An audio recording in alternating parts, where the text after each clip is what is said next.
వైసీపీకి ఎదురు దెబ్బలు తగులుతున్నాయి. గండేపల్లి మండలం ఉప్పలపాడలో సర్పంచ్ అడబాల రామాంజనేయులు సుమారు 500 మందితో కలిసి వైసీపీని వీడి టీడీపీలోకి చేరారు. టీడీపీ రాష్ట్ర ఉపాధ్యక్షులు జ్యోతిల నెహ్రూ వారికి కండువా కప్పి పార్టీలోకి ఆహ్వానించారు. సీఎం జగన్ సంక్షేమం పేరుతో ప్రజలను మోసం చేస్తున్నారని జ్యోతిల అన్నారు. పంచాయతీ నిధులన్నీ పక్కదారి మళ్లించి సర్పంచులను ఏ పని చేయనీయకుండా పంచాయతీరాజ్ వ్యవస్థని నాశనం చేస్తారని గ్రామ సర్పంచ్ రామాంజనేయులు అన్నారు. ఈ కార్యక్రమంలో టీడీపీ నాయకులు కార్యకర్తలు పాల్గొన్నారు.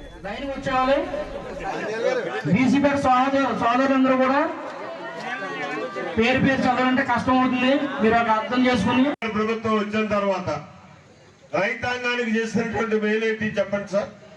ఏదైనా ఒకటి ఉంది చాలా ధైర్యంగా రేపు మళ్ళీ మన దగ్గరికి వచ్చినప్పుడు కూడా చెప్తాడు ఆయన. రైతు భరోసా ఇచ్చాను అంటాడు, రైతులు బలోపేతం చేశాను అంటాడు. ఏంటండి రైతు భరోసా? 2 ఎకరాలు సగటును ఉన్నటువంటి వ్యవసాయ కుటుంబాలు ఉన్నటువంటి ఈ రాష్ట్రంలో రైతుకు పెట్టుబడి పెట్టాలంటే ఎంత అవుద్ది? 2019 ముందు పొటాసు బత్తా రేట్ ఎంత? 480 రూపాయలు. మాట్లాడరే మన తేలేదా? ఇప్పుడు కొనలేదా? రైతులు కదా. ఈ రోజు రేట్ ఎంత? 1800 రూపాయలు. నేను వెళ్తే 1600కి ఇస్తాడు, మీరు వెళ్తే 1800కి ఇస్తాడు.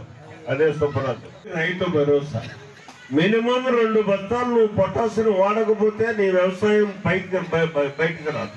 ఇంకా కాంప్లెక్స్ ఎరువులు పెరిగిపోయాయి, ప్రతి మెన్యూర్ కూడా పెరిగిపోయినటువంటి యూరియా కూడా పెరిగిపోయింది. రెట్టింపు అయినటువంటి పరిస్థితి నాడు జగన్మోహన్ రెడ్డి గారి ప్రభుత్వంలో ఎకరానికి పెట్టుబడి రెట్టింపు అయినటువంటి పరిస్థితి ఉంటే నేను 13,000 రూపాయలు 13,500 భరోసా ఇస్తున్నాను అని గొప్పగా చెప్పుకుంటున్నాడు. అది పశ్చాబద్ధం. 7,500 రూపాయలు అతను ఇచ్చేది. కౌలు రైతుకి లేదు అసలు. ఈవేళ 180 మంది కౌలు రైతులు నిజమైనటువంటి పెట్టుబడి పెట్టి వ్యవసాయ ఉత్పత్తి చేసేది 180 మంది కౌలు రైతులు ఉన్నారు ఇవాళ ఈ రాష్ట్రంలో.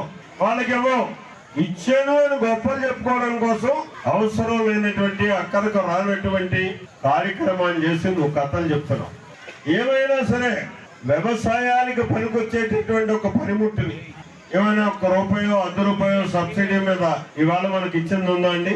డ్రిప్ ఇరిగేషన్ గతంలో తెలుగుదేశం ప్రభుత్వంలో చంద్రబాబు ప్రభుత్వంలో 90% ఇచ్చేవాళ్ళు సబ్సిడీ. ప్రభుత్వం